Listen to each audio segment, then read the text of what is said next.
من تاجیک است، از خاکی نورانی است، از بخارا سمرقند، از قصه جهانی است.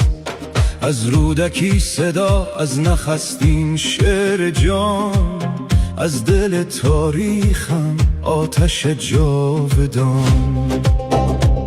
فردوسی نوشت نام ما را با قلم، شاهنامه زنده کرد ملت و عالم.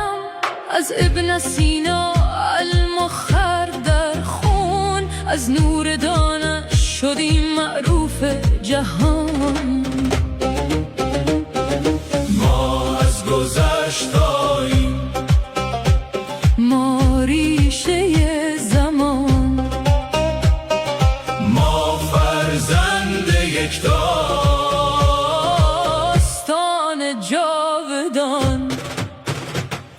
ریشه من تاجیک است، افتخار من است، از کوروش تا سامانی تاریخ من است. در رگ من جاری است نور 1000 سال. من تاجیکم، زنده ام، یک جهان بالا.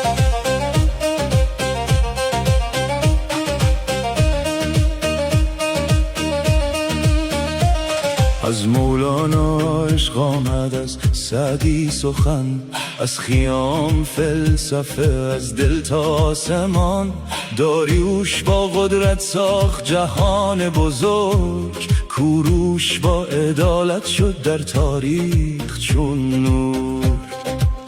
از سامانی دوباره نام نیاکان زنده شد، ما زنده کردیم یک تمدن آزاد شد. از حافظ و نظامی نغمه دلنواز، هر بیت یک جهان، هر نفس یک راز.